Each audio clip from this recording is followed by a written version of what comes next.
Baca lama sikit, tengok phone lama sikit, jadi double macam ni.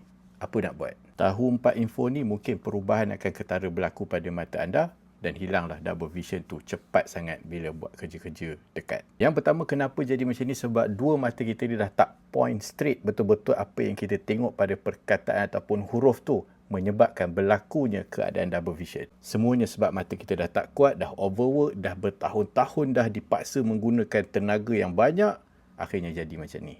Masalah digelar sebagai binocular vision problem.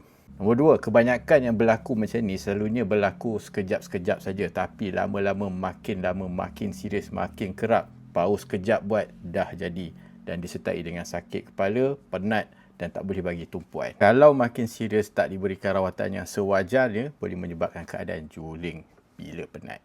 Dan akhirnya boleh juling yang kekal. Ada kes yang saya jumpa. Ketiga, selalunya kalau rehat, tidur ataupun relax kejap, jalan-jalan, tengok jauh, selalunya dia akan hilang masalah ni. Tapi bila penat, dia jadi balik. Ini memanglah tanda-tanda utama yang dua mata kita tu dah bermasalah nak bekerjasama ataupun digelar sebagai masalah eye teaming. Yang keempat, macam mana kita nak rawat? Mesti kita kena tahu dulu puncanya apa. Sebab ada banyak jenis-jenis pada masalah penglihatan kita ni, vision problem kita ni, ada yang trigger-trigger.